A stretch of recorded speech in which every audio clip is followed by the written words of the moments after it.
चलो ध्यान दो भाई। आज पढ़ना है क्या? हिस्टरेसिस। और ये हिस्टरेसिस क्या होता है? इसको बोलते हैं हिंदी में शैथिल्य। क्या बोलते हैं?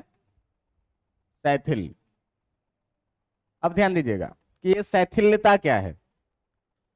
तो किसी भी पदार्थ को अगर हम लोग चुंबकित कर लें किसी भी कारण से, बात समझ में आ रही है?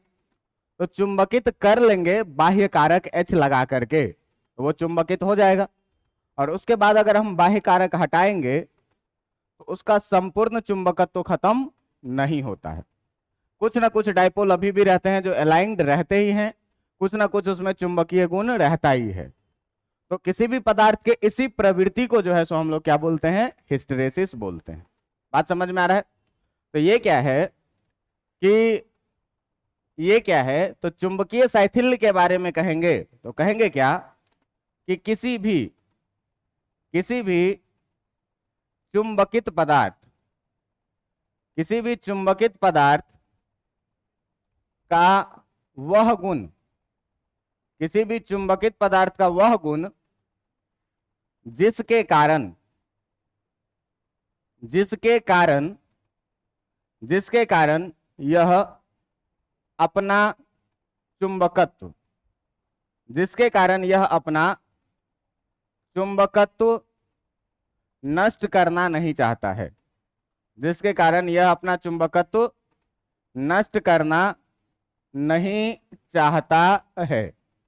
मतलब कोई भी पदार्थ ऐसा पदार्थ है जिसको अगर हम एक बार चुंबकित कर दिए और उसके बाद फिर हम बाह्य चुंबकीय तीव्रता अगर शून्य भी कर दें, तो ये चाहता है कि हम अपना चुंबकीय गुण को नष्ट नहीं करें। इसी गुण को हम लोग क्या कहते हैं? हिस्टरेसिस कहते हैं, या मैग्नेटिक शैथिल्य कहेंगे, चुंबकीय शैथिल्य कहेंगे। बात समझ में आ रही है? कि कोई भी पदार्थ है, इस पर हम बाहर से चुंबकीय क्षेत्र लगाए थे, तो अचुंबकित पदार्थ चुंबकित हो गया था। और इस चुंबकित पदार्थ से जब हम फिर बाहर से अगर चुंबकीय क्षेत्र हटा लेंगे तो ये चाहेगा नहीं कि हम अपना क्या करें, पूरा का पूरा मैग्नेटिज्म लॉस कर लें। इसका मैग्नेटिक प्रॉपर्टी का लॉस होता है, ह्रास होता है, लेकिन पूरा का पूरा ह्रास नहीं होता है। तो किसी भी पदार्थ का, चुंबकित पदार्थ का वह गुण जिस गुण के कारण वह अपना चुंबकत्व तो नष्ट नहीं करता है, ठीक ना? तो इसी नष्ट नहीं करने के क्षमता को, इसी नष्ट नहीं करने की क्षमता को, नष्ट नहीं करने की क्षमता को, नष्ट नहीं करने की क्षमता को कहते हैं क्या? इसी नष्ट नहीं करने की क्षमता को हम लोग क्या कहते हैं? इसी क्षमता को हम लोग कहते हैं क्या? चुंबकीय शैथिल्य। बात समझ में आ रहा है? चुंबकीय शैथिल्य। अब देखो कि अलग अलग पदार्थों की अलग अलग क्षमता होती है। जैसे अगर बात करें सॉफ्ट आयरन कोर का, तो सॉफ्ट आयरन कोर का हम लोग यूज करते हैं, जैसे ही हम उससे मैग्नेट हटाएंगे पूरा का पूरा डिमैग्नेटाइज हो जाता है। मतलब चुंबकीय स्थिति में बने रहने के लिए उसकी क्षमता क्या है? बहुत कम है। जब तक इसके साथ फील्ड लगा हुआ है तब तक ये चुंबक के जैसा व्यवहार कर रहा है। जैसे ही फील्ड लगाना हमने बंद किया तुरंत ही ये क्या करता है? चुंबक के जैसा व्यवहार करना बंद कर देता है, बहुत ही कम समय में। लेकिन अगर एक स्टील का पदार्थ लें, तो स्टील के पदार्थ को एक तो चुंबकित करने में आपको बहुत ज्यादा मेहनत है, लेकिन अगर एक बार हम उसको चुंबकित कर दिए तो फिर ये जल्दी अपना चुंबकत्व को नष्ट नहीं करता है, चाहे हम बाहर से जो फील्ड लगाए हैं वो हटा ही क्यों ना दे।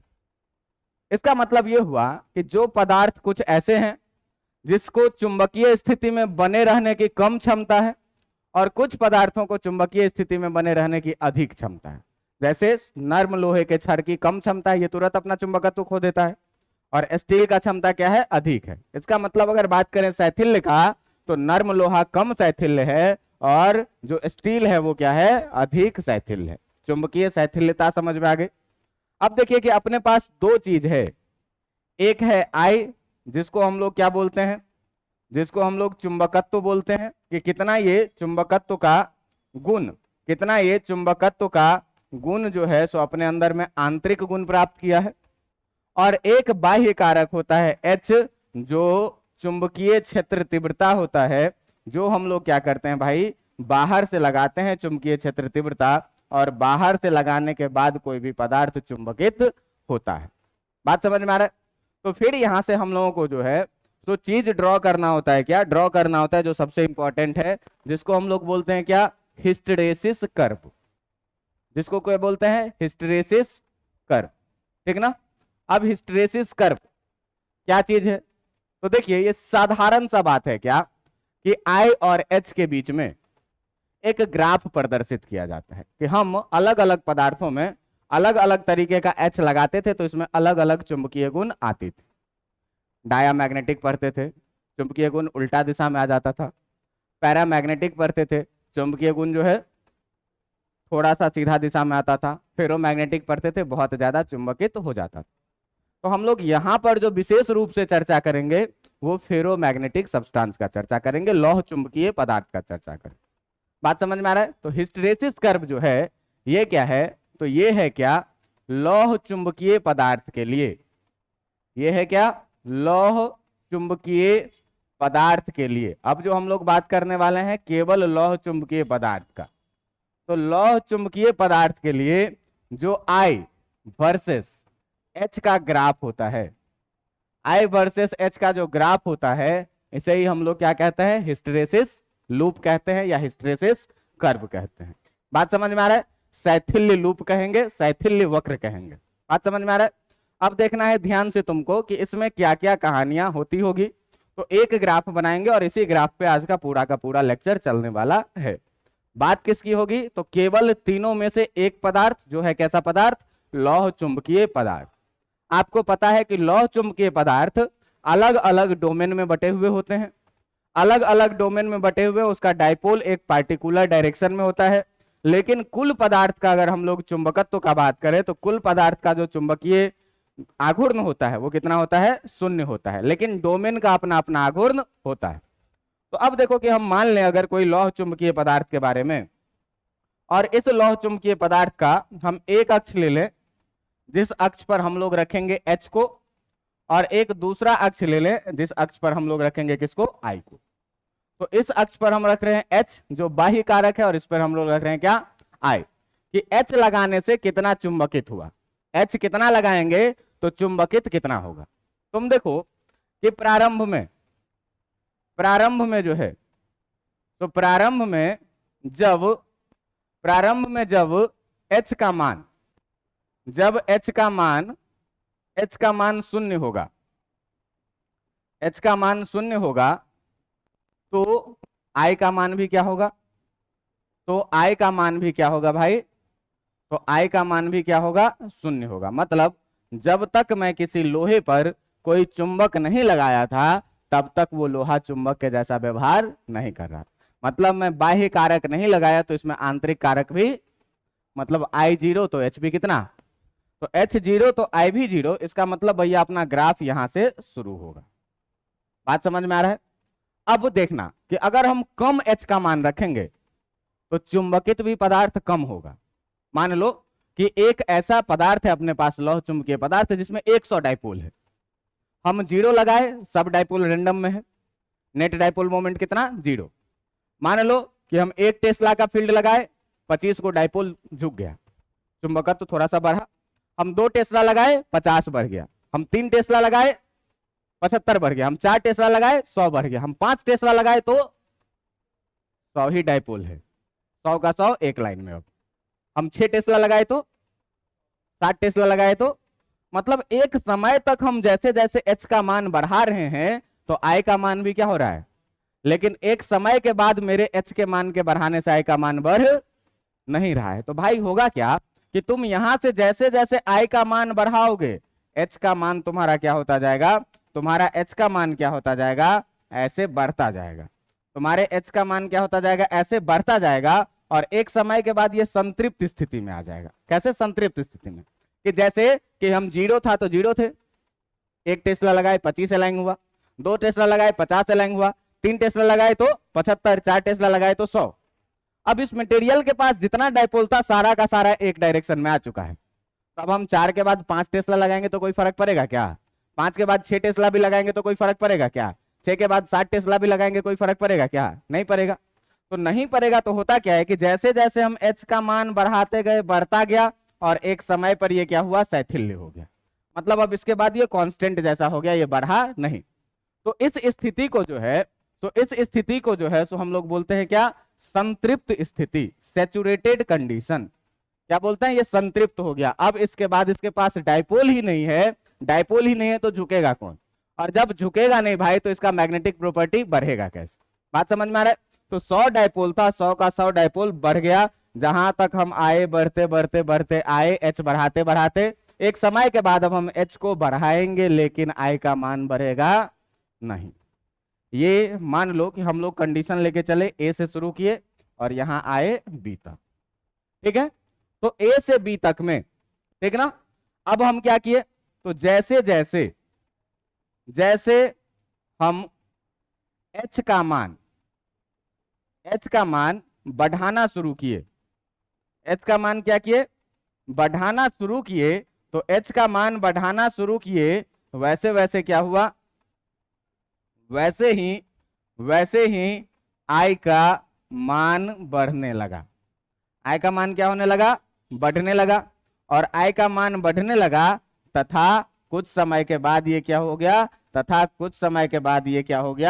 संतृप्त स्थिति प्राप्त कर ली। कुछ समय के बाद ये क्या किया, संतृप्त स्थिति प्राप्त कर ली, और कर ली संतृप्त स्थिति प्राप्त। इसका मतलब अब इसके बाद हम एच का मान बढ़ा रहे हैं, तो इससे आई को कोई फर्क, आई कब तक बढ़ेगा भाई, जब तक जो डाइपोल रैंडम मोशन में है। तो हम चुंबकीय क्षेत्र जितना लगाएंगे उतना डाइपोल टॉर्क एक्सपीरियंस करेगा, उतना डाइपोल झुकना शुरू करेगा। तो हम कम क्षेत्र लगाए तो कम डाइपोल का अलाइनमेंट हुआ, हम क्षेत्र बढ़ाते गए एच का मान, अलाइनमेंट डाइपोल का बढ़ता गया, कहां तक पहुंच गया, यहां तक। अब इसके बाद सारे के सारे डाइपोल दिख रहे हैं क्या, एक लाइन में एकदम सजे हुए। अब हम कितना भी बाहरी फैक्टर बढ़ा लेंगे तो इस डाइपोल्स पर कोई फर्क पड़ेगा क्या, इस चुंबकत्व पर कोई फर्क पड़ेगा क्या, नहीं पड़ेगा। अब हम इसके बाद क्या किए भाई, कि हम यहां से फिर एच का मान घटाना शुरू किए। तो जब हम एच का मान घटाना शुरू किए, तो क्या देखे, ये जरा सा ध्यान से देखना, इसको थोड़ा और कर्व बनाते हैं। जब हम एच का मान क्या किए, घटाना शुरू किए, तब क्या हुआ जो देखना जरा सा। जब हम एच का मान घटाना शुरू किए तो ये यहां से चुंबकीय स्थिति भी क्या होना शुरू हुआ, घटना शुरू हुआ। लेकिन जब एच का मान 0 किए तो आई का मान 0 हो जाना था। आई का मान क्या हो जाना था, 0 हो जाना था। लेकिन हम शुरू में क्या किए, ए से बढ़ते बढ़ते बी तक गए, तो बी तक इसका क्या होता गया, चुंबकीय गुण भी बढ़ता गया। बी तक इसका चुंबकीय गुण भी क्या होता गया, बढ़ता गया। बी पर ये अपने एक्सट्रीम लेवल पर पहुंच गया, संतृप्त स्थिति में पहुंच गया, सैचुरेशन कंडीशन में पहुंच गया। अब इसके बाद फिर हम क्या किए, हम घटाना शुरू किए एच के मान को। तो एच के मान को जब हम घटाना शुरू किए तो कुछ डाइपोल टेम्परेचर के कारण इधर उधर हुआ, थोड़ा थोड़ा मैग्नेटिज्म इसका घटने लगा। लेकिन यहां तक कि जब हम एच का मान यहां सी पर आकर के एच का वैल्यू कितना हो गया, 0 हो गया। तो जब हम एच का वैल्यू 0 कर दिए भाई, तब देखे फिर भी इसका आई का कुछ ना कुछ गुण बचा हुआ है, फिर भी आई का कुछ ना कुछ गुण क्या है, बचा हुआ है। सारा डाइपोल क्या हुआ, अपने आप में अलाइंड नहीं हुआ, इधर उधर नहीं हुआ। बात समझ में आ रहा है, सारा डाइपोल अपने आप में क्या हुआ, अलाइंड नहीं हुआ। तो जब आप बी से सी तक आए हैं, तो आपने क्या किया है, एच के मान को घटाया है। एच का मान इनफैक्ट 0 हो जाने पर भी आई का मान 0 नहीं हुआ। तो आप ध्यान दीजिएगा, यहां पर हम लोग क्या लिख रहे हैं कि बी से सी तक आने में एच का मान सी पर 0 हो गया। सी पर क्या हो गया, 0 हो गया। सी पर 0 हो गया, लेकिन फिर भी क्या हुआ, 0 हो गया, परंतु आई अभी भी 0 के बराबर में नहीं है। आई अभी भी क्या है, 0 के बराबर में नहीं है। तो भाई जब आई 0 के बराबर में नहीं है, इसका मतलब कि पदार्थ में अभी भी कुछ ना कुछ चुंबकीय गुण बाकी है। पदार्थ H 0 कर दिए, हम बाहरी फैक्टर को पूरा का पूरा 0 कर दिए, लेकिन फिर भी क्या हुआ, अभी भी पदार्थ में चुंबकीय गुण बाकी है। बात समझ में आ रहा है। तो यहां से एक टर्म आता है, जिस टर्म को हम लोग बोलते हैं क्या, जिस टर्म को हम लोग बोलते हैं चुंबकशीलता। बात समझ में आ रहा है? जिस टर्म को हम लोग क्या बोलते हैं? चुंबकशीलता बोलते हैं। हिंदी में और भी नाम हो सकते हैं, इंग्लिश में रिटेंटिविटी बोलते हैं, ठीक ना? क्या बोलते हैं इसको? रिटेंटिविटी। क्या बोलते हैं? रिटेंटिविटी। इसको ध्यान देना, इसको बोलते हैं क्या? चुंबकशीलता। इसको क्या बोलते हैं? चुंबकशीलता। समझ में आ रहा है बात? अब देखिएगा कि ये चुंबकशीलता किसी भी लौह चुंबकीय पदार्थ का वह गुण है जिस गुण के कारण वह H के शून्य हो जाने के बावजूद भी अपना चुंबकत्व I को बचाए रखता है। बात समझ में आ रहा है? क्या बोले कि किसी चुंबकीय पदार्थ का, किसी लौह चुंबकीय पदार्थ का, किसी लौह चुंबकीय पदार्थ का, किसी लौह चुंबकीय पदार्थ का वह गुण, ध्यान देना, किसी लौह चुंबकीय पदार्थ का वह गुण या क्षमता, वह गुण या क्षमता जिसके कारण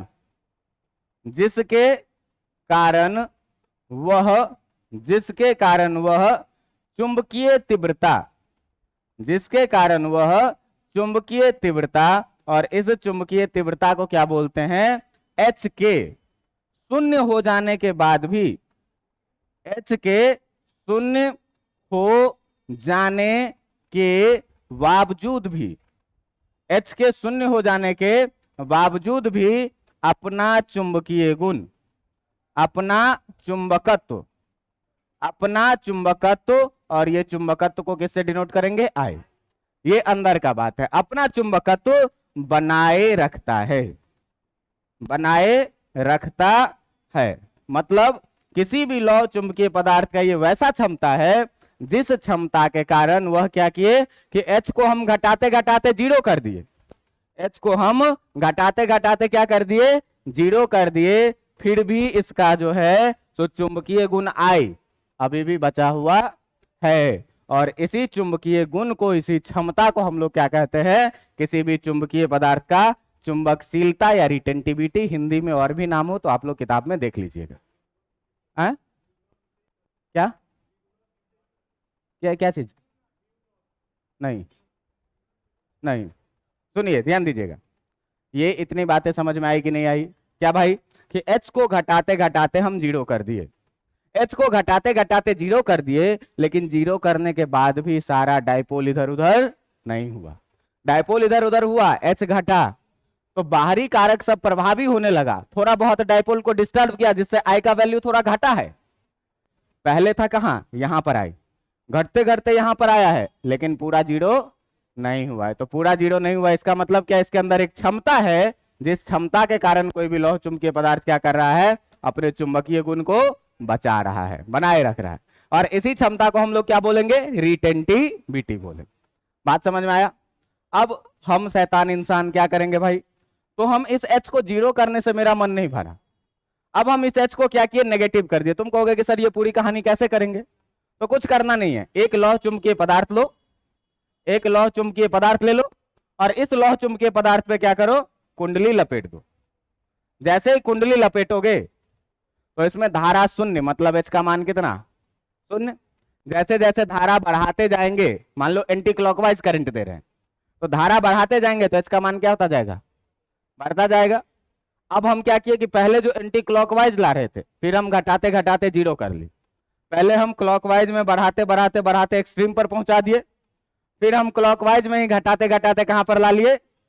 अब हमको नेगेटिव H देना है, तो नेगेटिव H देना है, तो जो हम पहले इसमें एंटी क्लॉकवाइज करंट दे रहे थे उसको अब क्लॉकवाइज करंट कर देंगे। अब क्लॉकवाइज करंट कर देंगे तो चुंबकीय क्षेत्र जो पहले इस दिशा में होगी वो उल्टा दिशा में लगने लगेगी, तो H का मान जो पहले पॉजिटिव डायरेक्शन में लग रहा था, अब इस H के मान को हम लोग क्या किए? नेगेटिव किए। तो घटाने लगेंगे तो फिर सारा डायपोल जो सीधा है वो उलटने लगेगा, उलटते उलटते फिर क्या हो जाएगा कि घटाते घटाते घटाते घटाते एक समय ऐसा देखने को मिलेगा कि इसका वैल्यू, घटाते घटाते एक समय ऐसा देखने को मिलेगा कि इसका वैल्यू कितना हो जाएगा? फिर से जीरो हो जाएगा। बात समझ में आ रहा है? इसका वैल्यू फिर से कितना हो जाएगा? जीरो। इसका वैल्यू फिर से कितना हो जाएगा भाई? इसका वैल्यू फिर से हो गया कितना? जीरो। अब देखना कि ये वैल्यू जो जीरो हो रहा है, ये वैल्यू जो जीरो हो रहा है, इस चीज को अब कहेंगे क्या कि ऋणात्मक H का वह मान जिस मान पर कोई लौह चुंबकीय पदार्थ अपना संपूर्ण चुंबकत्व नष्ट कर देता है, इसे बोलते हैं निग्राहिता। इसे क्या बोलते हैं? निग्राहिता। बात समझ में आ रहा है? दो पद आपने सीखा। एक पद सीखा क्या भाई? एक पद सीखा क्या? चुंबकशीलता, रिटेंटिविटी। रिटेंटिविटी में क्या कहा कि रिटेंटिविटी है किसी पदार्थ का क्षमता है जिस क्षमता के कारण H का मान शून्य हो जाने पर भी यह अपना चुंबकीय गुण बनाए रखा था, और चुंबकीय गुण बनाए रखा था, और इसी चुंबकीय गुण को जो है सो हम लोग क्या बोले थे? चुंबकशीलता। H के शून्य हो जाने के बाद भी चुंबकीय गुण को बनाए रखने पर। और निग्राहिता को क्या कहेंगे? निग्राहिता क्या कहेंगे कि H का वह ऋणात्मक मान जिस मान पर कोई भी चुंबकीय पदार्थ अपना संपूर्ण चुंबकत्व क्या करे? नष्ट कर दे। H का वह ऋणात्मक मान जिस पर कोई भी पदार्थ क्या करे? अपना संपूर्ण चुंबकत्व नष्ट कर दे, इसे क्या बोलेंगे? उसको क्या बोलेंगे? इसे बोलेंगे निग्राहिता। बात समझ में आ रही है? अब हाँ लिख रहे हैं। अब देखिए कि इस चीज को आप समझिएगा। अब इस पूरे ग्राफ को मैं थोड़ा ज्यादा अच्छा बना देता हूं, तो थोड़ा ज्यादा अच्छा बना देता हूं, एक साथ कर्व रहता है तो ये ज्यादा अच्छा दिखता है। चलो इतनी बातें समझ में आ रही है? इतनी बातें समझ में आ रही है? अब इसके बाद हम क्या किए कि यहां पर रिटेंटिविटी आ गया, सी से आ गए हम लोग कहां पर? डी पर। अब देखना यहां कि इसमें जो है रखता है, तो इसमें अगर हम लोग रिटेंटिविटी का बात किए तो इस ग्राफ में देखो कि कौन सा गैप है रिटेंटिविटी का। रिटेंटिविटी का जो ग्राफ है, ध्यान दीजिएगा कि रिटेंटिविटी का जो ग्राफ है यहां पर आपका, ये रिटेंटिविटी का ग्राफ है कौन सा? ये ए से लेकर के और सी तक वाला जो ये कहानी है, ए से लेकर के सी तक वाला जो ये गैप है, इतना चुंबकीय बचाने का इसको क्षमता है। तो ए से सी तक वाला जो ये चीज है इस ग्राफ में, जो एसी डिस्टेंस है, यही है आपका क्या? यही है आपका क्या? यही है आपका रिटेंटिविटी, जिसको आप लोग क्या बोलते हैं? चुंबकशीलता बोलते हैं। जिसको आप लोग क्या बोलते हैं? चुंबकशीलता बोलते हैं। अब देखिएगा ध्यान से कि क्या बोले आपको कि इसके बाद एक टर्म क्या बोले आपको? एक टर्म बोले क्या आपको? एक टर्म बोले आपको क्या? निग्राहिता। ठीक ना? अब देखिए ये निग्राहिता क्या होता है। तो निग्राहिता कहता है क्या कि चुंबकीय क्षेत्र तीव्रता H का वह ऋणात्मक मान जिस ऋणात्मक मान पर कोई भी लौह चुंबकीय पदार्थ अपना संपूर्ण चुंबकत्व क्या कर दे? नष्ट कर दे। ध्यान दीजिएगा एकदम। इसको लिख देते हैं क्या? कहेंगे क्या कि ऋणात्मक, कहेंगे क्या कि जो आपका ऋणात्मक है, ऋणात्मक चुंबकीय क्षेत्र तीव्रता, ऋणात्मक चुंबकीय क्षेत्र तीव्रता, ऋणात्मक चुंबकीय क्षेत्र तीव्रता H का वह मान जिस पर कोई लौह चुंबकीय पदार्थ, जिस पर कोई लौह चुंबकीय पदार्थ क्या करे? लौह चुंबकीय पदार्थ अपना संपूर्ण चुंबकत्व, अपना संपूर्ण चुंबकत्व को क्या करे? अपना संपूर्ण चुंबकत्व को क्या करे? अपना संपूर्ण चुंबकत्व I को नष्ट कर ले। इसी को हम लोग क्या कहेंगे? निग्राहिता कहेंगे। आप ध्यान दीजिएगा तो इस वाले ग्राफ में निग्राहिता का मान A से लेकर के हम लोग D तक पहुंचे हैं। तो A से D तक का जो ये दूरी होगा, ये वाला दूरी, ये दूरी क्या होगा? ये दूरी होगा आपका निग्राहिता। और ये वाला जो दूरी है, ये वाला दूरी, ये है क्या आपका? ये है चुंबकशीलता। ये है क्या आपका? चुंबकशीलता। मतलब A से लेकर के जो D तक की दूरी है, A से लेकर के जो D तक की दूरी है, A से लेकर के जो D तक की दूरी है AD, इसी दूरी को जो है सो हम लोग क्या कहेंगे? A से लेकर के जो D तक की दूरी है, इसी दूरी को हम लोग क्या कहेंगे? निग्राहिता कहेंगे ग्राफ में। बात समझ में आ रही है कि नहीं? अब देखो कि फिर हम लोग क्या किए कि हम लोग फिर से H के मान को घटाते गए। फिर से हम लोग क्या किए? H के मान को, तो जो डाइपोल पहले सारे इधर अलाइन थे, मान लो हम H के मान को बढ़ाते गए, संतृप्त लेवल पे पहुंच गया, तो सारे डाइपोल ऐसे। अब हम चुंबकीय क्षेत्र को पलट रहे हैं तो सारा डायपोल भी धीरे धीरे घूमना शुरू होगा। घूमते घूमते यहां तक आए तो 0 हो चुका है, अब सारा फिर से रैंडम। अब हम यहां से घटाएंगे तो फिर सारा उल्टा घूमने लगेगा कि नहीं? घूमते घूमते सारा मैग्नेटिक डायपोल अपना चेंज कर लेगा। पहले पॉजिटिव डायरेक्शन में था, अब किस डायरेक्शन में आ जाएगा? यहां से फिर मैंने जैसे जैसे h के मान को ऋणात्मक में बढ़ाना शुरू किया, h के मान को मैंने जैसे जैसे ऋणात्मक में बढ़ाना शुरू किया, ये घटते गया और फिर से कहां पर आ गया? संतृप्त लेवल पे। फिर से कहां पर आ गया? संतृप्त। अब सारा का सारा डायपोल जो पहले इस डायरेक्शन में संतृप्त था वो अब अपोजिट डायरेक्शन में यहां पर क्या हो गया? अपोजिट डायरेक्शन में यहां पर क्या हो गया? संतृप्त हो गया। हम लोग डी से पहुंच गए कहां पर? ई पर। बात समझ में आ रहा है? हम लोग डी से कहां पर पहुंच गए? ई पर। अब फिर हम यहां से क्या करेंगे कि एच के मान को बढ़ाते जाएंगे। अब जब एच से मान को बढ़ाते जाएंगे फिर ये अपना चुंबकत्व क्या करेगा? नष्ट करेगा। जब H 0 हो गया फिर भी अभी इसके पास ऋणात्मक चुंबकत्व तो बचा हुआ है। फिर हम D से E से पहुंच गए, E से कहां पर? F पर। और F पर जब पैरने लगे तो फिर यहां से बढ़ाते बढ़ाते एक समय देखे क्या कि अपना संपूर्ण चुंबकत्व तो क्या किया?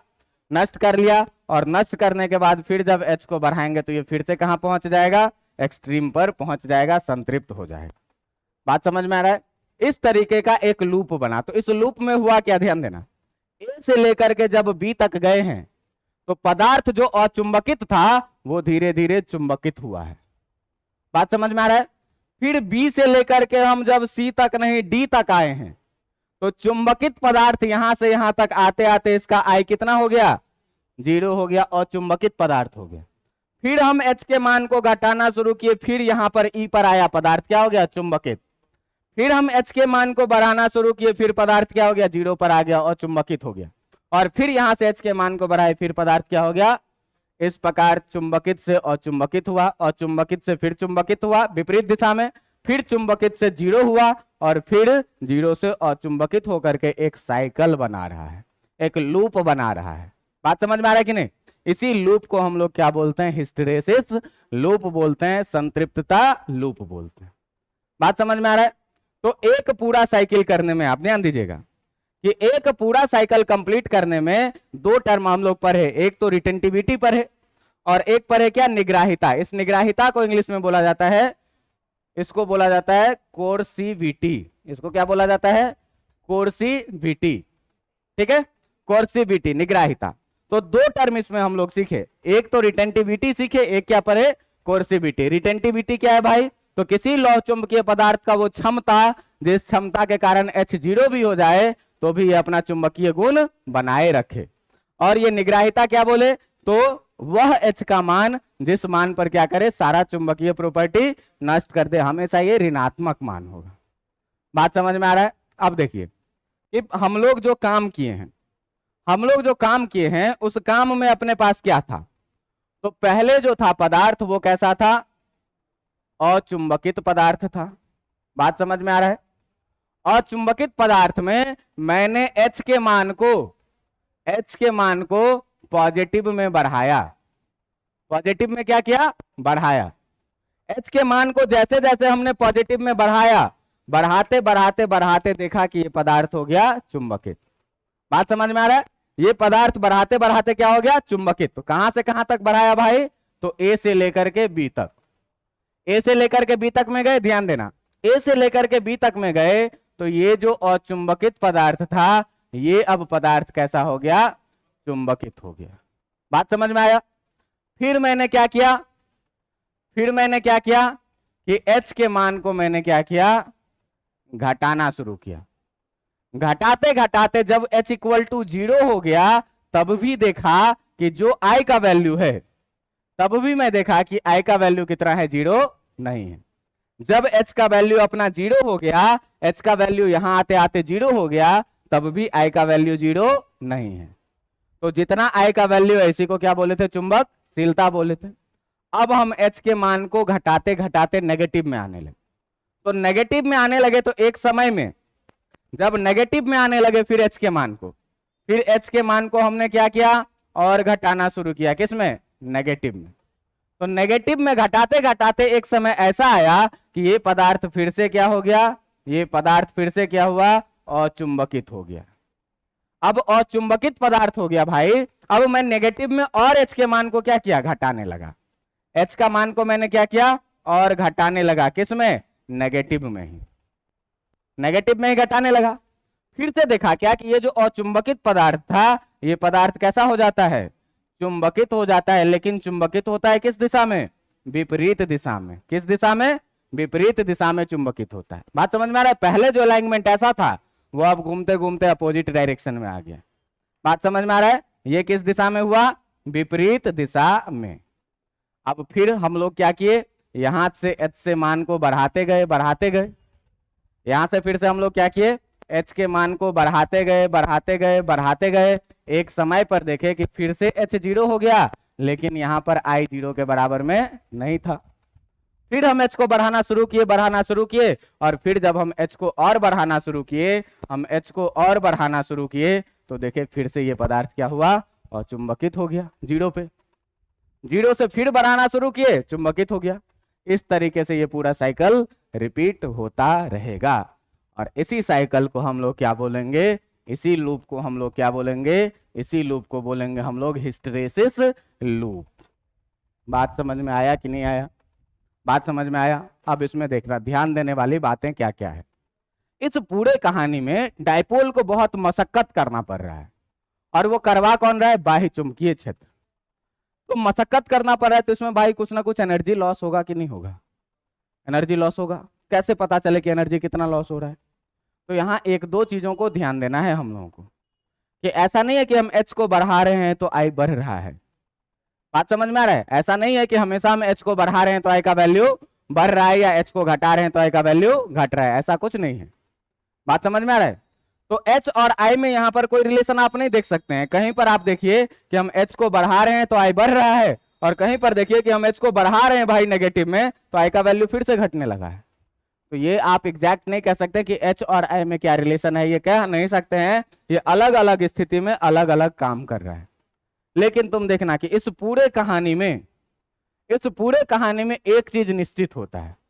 एक चीज निश्चित होता है क्या, कि अगर आसानी से अचुंबकित होने वाला पदार्थ रहेगा तो ये लूप थोड़ा स्लिम बनेगा, ये और नजदीक आएगा, ये और नजदीक आएगा, लूप क्या बनेगा, पतला बनेगा। मतलब लूप का क्षेत्रफल क्या होगा, कम होगा।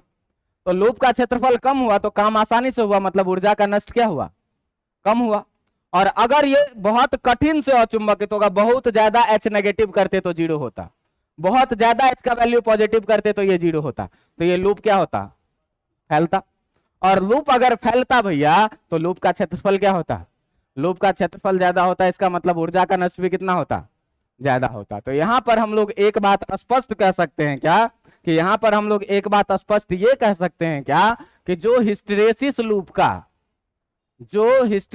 लूप का क्षेत्रफल होता है, हिस्टैरिसीस लूप का जो क्षेत्रफल होता है, वो क्षेत्रफल डायरेक्टली प्रोपोर्शनल होता है। किस चीज के, डायरेक्टली प्रोपोर्शनल होता है क्या, कि एक साइकिल में, एक साइकिल का मतलब पीछे साइकिल बनाया हुआ है, अचुंबकित से चुंबकित, चुंबकित से फिर अचुंबकित, अचुंबकित से फिर नेगेटिव में चुंबकित, और फिर अचुंबकित फिर चुंबकित का जो ये एक साइकिल है। इस पूरे एक साइकिल में जो ऊर्जा की हानि है, जो ऊर्जा की हानि है, ये हानि क्या होगा भाई साहब, हिस्टैरिसीस लूप के क्षेत्रफल के समानुपाती होगा। बात समझ में आ रहा है कि नहीं? अब देखना ध्यान से कि दूसरा पॉइंट ये कि H के किसी विशेष मान के लिए, H के किसी विशेष मान के लिए, H के किसी विशेष मान के लिए I का भिन्न भिन्न मान हो सकता है। I का मान विशेष नहीं होगा, I का मान विशेष नहीं होगा, I का मान विशेष नहीं होगा, यह भिन्न भिन्न होगा, यह भिन्न भिन्न होगा। अब ध्यान दीजिएगा कि भिन्न भिन्न होने का मतलब क्या हुआ, कि अगर हम H का मान कोई एक ले लें, मान लो कि हम H का मान यहां पर लें। बात समझ में आ रहा है? तो तुम यहां पर देखोगे ध्यान से, तो H का मान अगर तुम ये लोगे, तो यहां से अगर ग्राफ ड्रॉ करोगे तो यहां पर I का 3 मान मिल रहा है। ये I कहां, H बराबर पर ही I बराबर एक यहां मिल रहा है, एक I बराबर यहां पर मिल रहा है और एक तीसरा I बराबर यहां पे मिल रहा है। तो ये H का कहीं भी अगर हम विशेष मान डालेंगे तो I का कोई विशिष्ट मान नहीं मिलेगा। इस कर्व के लिए ये अलग मान होगा, इस कर्व के लिए ये अलग मान होगा, इस कर्व के लिए ये अलग मान होगा, लेकिन समय अलग अलग है दोस्त। समय बदल रहा है, समय बदलने के साथ हम H बदल रहे हैं। तो पहले वाले साइकिल के लिए H का मान बीच वाला था, दूसरे वाले स्टेप के लिए ये वाला था, तीसरे वाले लास्ट स्टेप के लिए H का मान ये वाला था। तो परिस्थितियां बदली तो I का मान बदला, लेकिन H के किसी विशेष मान के लिए जो है तो I का मान क्या है, अलग अलग है, विशेष नहीं है।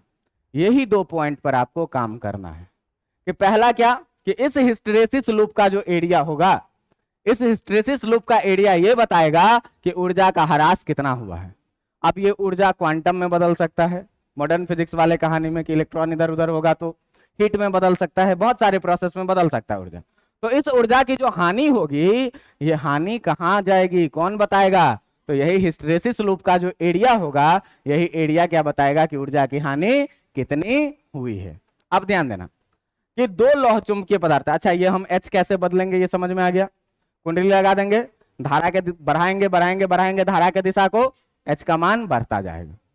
फिर हमको विपरीत दिशा में करना, उल्टा दिशा में करंट बहाना शुरू कर देंगे, क्या होगा, H का मान नेगेटिव में हो जाएगा। बात समझ में आ रही है? अब देखिए कि इसके बाद हम लोग क्या चाह रहे हैं, हम लोग चाह रहे हैं कि 2 पदार्थों का तुलना करें, 2 पदार्थों का तुलना करें, जिसमें एक लें नर्म लोहे का छड़, एक ले क्या, नर्म लोहे का छड़ लें, एक क्या लें, नर्म लोहे का छड़ लें, और एक हम लोग क्या लें, स्टील लें, एक क्या लें, स्टील। और आपको कहे क्या कि अगर परमानेंट मैग्नेट बनाना है तो परमानेंट मैग्नेट बनाने के लिए दोनों में कौन ज्यादा उपयोगी है? तो ध्यान देना, क्यों स्टील? तो भाई किसी का अगर क्षमता है ज्यादा देर तक चुंबक को रखने का, H 0 होने के बाद भी निग्राहिता ज्यादा है, इसका मतलब उसको अचुंबकित बहुत आसानी से नहीं किया जा सकता। अगर किसी के पास रिटेंटिविटी ज्यादा है, इसका मतलब इसके पास अपना, देखो हमारे पास 2 स्ट्रेंथ है, एक मेरे पास ये स्ट्रेंथ है जो मेरा अपना है, जिसको हमने बचा के रखा हुआ है, और एक स्ट्रेंथ ये भी है कि अगर तुम मेरे पे अटैक करेगा तो हम अपने आप को कितना बचाव कर सकते हैं। मान लो हम 5 करोड़ समेट के रख लिए, तो 5 करोड़ समेट के रख लिए तो इसका सेफ्टी का भी ध्यान हम ही को रखना पड़ेगा ना। सेफ्टी नहीं रखेंगे क्या करेगा, सब लूटपाट के लेके चला जाएगा। तो 2 फैक्टर है, एक तो अपना प्रॉपर्टी बचा के रखना, अपना प्रॉपर्टी रखना, कमाना, जमा करना, और दूसरा बात क्या है, उसको बचा के भी रखना। तो किसी के पास अगर ये दोनों गुण ज्यादा हो जाएगा तो वो मैग्नेटिज्म में स्ट्रांग रहेगा, वो परमानेंट लॉन्ग लाइफ जिएगा। बात समझ में आ रहा है? तो देखो ये नर्म लोहे का छड़, इसको आसानी से चुंबकित भी किया जा सकता है और उतने ही आसानी से अचुंबकित भी किया जा सकता है। मतलब अगर इसके हम लोग रिटेंटिविटी का बात करें, अगर इसके हम लोग रिटेंटिविटी का बात करें तो इसका जो रिटेंटिविटी है, ये रिटेंटिविटी क्या है, कम है, लो है। लेकिन इसका रिटेंटिविटी क्या है, इसका रिटेंटिविटी क्या है, इसका रिटेंटिविटी है हाई। इसका रिटेंटिविटी कैसा है, हाई। इसका मतलब ये है कि ये जो महोदय हैं ये अपना अधिक ऊर्जा नष्ट करते होंगे। क्यों? कि तुरंत चुंबकीय क्षेत्र गेन किए तो गेन करने में भी ऊर्जा और नष्ट करने में भी ऊर्जा, अधिक ऊर्जा का नष्ट कर रहे हैं। मतलब इस महोदय का जो हिस्टैरिसीस लूप बनेगा, इस महोदय का जो हिस्टैरिसीस लूप बनेगा, ये हिस्टैरिसीस लूप बनेगा कुछ ऐसा, ज्यादा क्षेत्रफल वाला। बात समझ में आ रहा है? लेकिन इस स्टील का जो हम लोग हिस्टैरिसीस कर्व बनाएंगे, इसका हिस्टैरिसीस कर्व बनेगा कैसा, इसका हिस्टैरिसीस कर्व जो बनेगा, इसका हिस्टैरिसीस कर्व बनेगा एकदम स्लिम बॉडी। बात समझ में आ रहा है? ये ज्यादा मोटा है, ये क्या है, ज्यादा स्लिम बॉडी। मतलब ये इसका अगर बात करो किस चीज का, कोर्सिविटी का, चुंबकशीलता का, तो इसका कोर्सिविटी क्या है, कम है। बात समझ में आ रहा है? ये अपने चुंबकीय गुण को कम देर तक बचा के रखता है। बात समझ में आ रहा है? ये निग्राहिता इसका क्या है, कम है। ये थोड़ा सा ही H पलटे कि सारा का सारा डाइपोल पलट गया। आपको बताए थे ना फेरोमैग्नेटिक सब्सटेंस में थोड़ा सा बाहरी फैक्टर दिए कि तुरंत क्या हुआ, बहुत एक्साइटेड रहता है इसका डाइपोल, तुरंत पलट गया, उल्टा दिए तुरंत उलट गया। तो ये तुरंत ऐसा हो जाता है। लेकिन स्टील में जो इसका कोर्सिविटी होता है, इसका कोर्सिविटी क्या होता है, इसका कोर्सिटिविटी हाई होता है। बात समझ में आ रहा है? इसका जो एनर्जी लॉस है, इसका जो एनर्जी लॉस है, एरिया ज्यादा है, इसका एनर्जी लॉस क्या है? बहुत ज्यादा है। लेकिन इसका जो एनर्जी लॉस है, इसका जो एनर्जी लॉस है, इसका एनर्जी लॉस क्या है? बहुत कम है। तो जो जितना कम ऊर्जा नष्ट करेगा वो उतना बढ़िया होगा। जिसका रिटेंटिविटी कमाने का क्षमता ज्यादा होगा वो ज्यादा स्ट्रांग होगा। जिसका कोर्सिविटी बचाने का क्षमता भी ज्यादा होगा वो ज्यादा मजबूत होगा। लेकिन इसका कमाने का क्षमता भी कम है, बचाने का क्षमता भी कम है, ऊर्जा का भी खर्चा अधिक है। बात समझ में आ रहा है? लेकिन इसका कमाने का भी क्षमता अधिक है, बचाने का भी क्षमता अधिक है, और ऊर्जा भी कम खर्च कर रहा है। तो मैं कमा भी अच्छा रहा हूं, मैं बचा भी अच्छा रहा हूं, और मेरा खर्च बहुत कम है, तो कभी भी मैं ज्यादा पावरफुल रहूंगा। लेकिन मेरे बगल में एक आदमी ऐसा है जो कमाता भी कम है, बचाता भी कम है, और उड़ाता बहुत ज्यादा है, तो उसका क्षमता क्या होगा? तो परमानेंट मैग्नेट बनने के लिए ये नर्म लोहे का छड़ ज्यादा उपयोगी है कि वो स्टील ज्यादा उपयोगी है? स्टील ज्यादा उपयोगी है। बात समझ में आ रहा है? तो ये क्वेश्चन पूछ देगा आपसे दो नंबर में। बात समझ में आ रहा है कि परमानेंट चुंबक बनाने के लिए ज्यादा उपयोगी कौन है? 100 कारण स्पष्ट करें, कारण के साथ स्पष्ट करिए।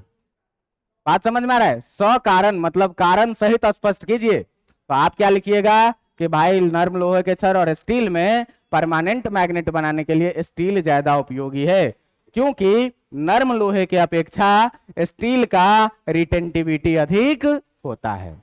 नर्म लोहे के अपेक्षा स्टील का कोर्सिविटी क्या होता है? नर्म लोहे के अपेक्षा स्टील कम ऊर्जा नष्ट करता है।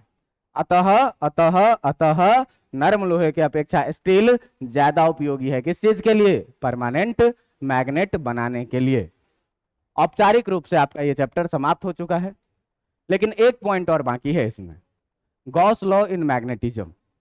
आप लोग कहेंगे तो इसी सीरीज में एक लेक्चर कल लगा देंगे, नहीं कहेंगे तो अगले चैप्टर में पढ़ा देंगे। तो आपकी जो मर्जी हो इसी में लगा दीजिए सर, ज्यादा अच्छा रहेगा, है ना? तो मिला जुला के 7 क्लास में ये चैप्टर खत्म। मिलते हैं अगले दिन में, लास्ट क्लास होगा इस चैप्टर का, और फिर इलेक्ट्रोमैग्नेटिक इंडक्शन शुरू करेंगे।